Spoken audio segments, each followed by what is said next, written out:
शेतकरी चळवळीमध्ये समर्पित भावनेनं काम करणारा अतिशय प्रामाणिक आणि लढवय्या आपला युवा नेता त्या भागातला आहे सागर दुधान।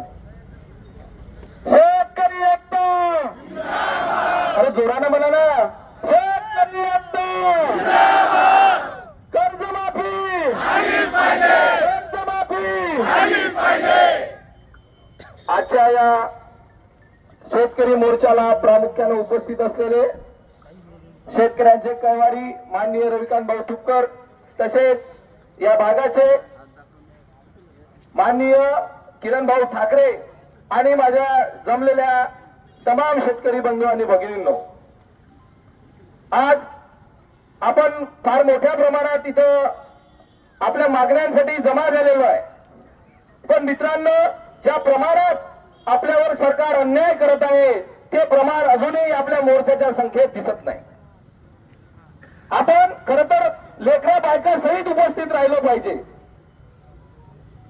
आपण घरातला एकूण जीव या शेतकऱ्यांच्या मागण्यासाठी, शेतकरी म्हणजे आपणच आहोत, आपण आपल्या मागण्यासाठी बायका लेकरा सहित रस्त्यावर उतरलो पाहिजे।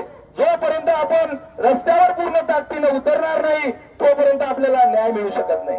तुम्हाला माहिती असेल, आता 2-4 दिवसाच्या आधीच माननीय मुख्यमंत्र्यांच्या बेडरूमचं टेंडर निघालं, पीडब्ल्यूडीचं 22 लाख रुपयाचा फक्त त्याचा बेडरूम मधला बेड आहे। एक मुख्यमंत्र्याचा वर्षा बंगल्यावरच्या बेडसाठी 22 लाख रुपये खर्च केले जाते आणि आपल्या शेतकऱ्याला मदत द्यायच्या वेळेस त्याचे हात आखडते घेते।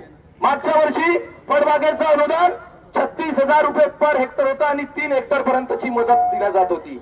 महागाई मागच्या वर्षीपेक्षा कमी झाली का? मग आपलं अनुदान कसं काय कमी झालं? 36,000वरून 22,500वर अनुदान आणलं, 3 हेक्टर पर्यंतची मिळणारी मदत 2 हेक्टरवर आणली। जर समजा महागाई कमी होत नाही तर मग शेतकऱ्याला देणारं अनुदान का बरं कमी होते? आपण यासाठी प्रश्न विचारले पाहिजे। आपण यासाठी बायका लेकरा सहित रस्त्यावर आलो पाहिजे।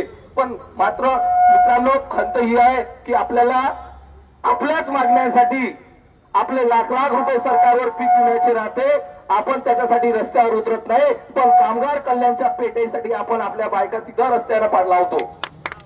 हे खरोखर शोकांतिका आहे। मी वर्धेचं पाहतो, नागपूरचं पाहतो, भंडाऱ्याचं पाहतो, कामगार कल्याणच्या जेव्हा पेट्या वाटल्या जाते तेव्हा आपला शेतकरी बंधू आपल्या बायकोला तिथे पहाटे 5 वाजतापासून लाईन मध्ये लावते। आणि जेव्हा किरण भाऊ मोर्चा आयोजित करते तेव्हा मायमावल्या किती आहे?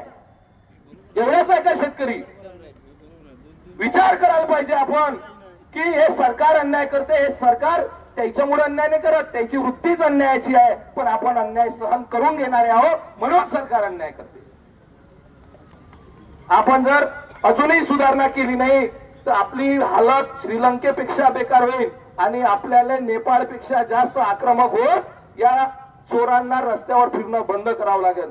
मित्रांनो, मी जास्त बोलणार नाही, माझ्यापेक्षा बोलणारे वक्ते आहेत, पण मी तुम्हाला सांगतो, इथून पुढे तरी, इथून पुढच्या मोर्चात शेतकऱ्याच्या विषयावर कोणी मोर्चा आयोजन करो, बायका लेकरा सहित तुम्ही सहभागी झालं पाहिजे। तुमच्या लेकरावर या चळवळीचे संस्कार होऊ द्या, नाहीतर बापाले सोयाबीनले भाव भेटत नाही, कापसाले भाव भेटत नाही, बाप आत्महत्या करते, पोट्टा मोदी येतो मुमकिन आहे म्हणते।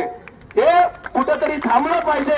आपण बायका लेकरा सहित या मोर्चात यानंतर सहभागी झालं पाहिजे, एवढीच विनंती तुमच्या समोर करतो आणि थांबतो। जय जवान, जय किसान, लढा।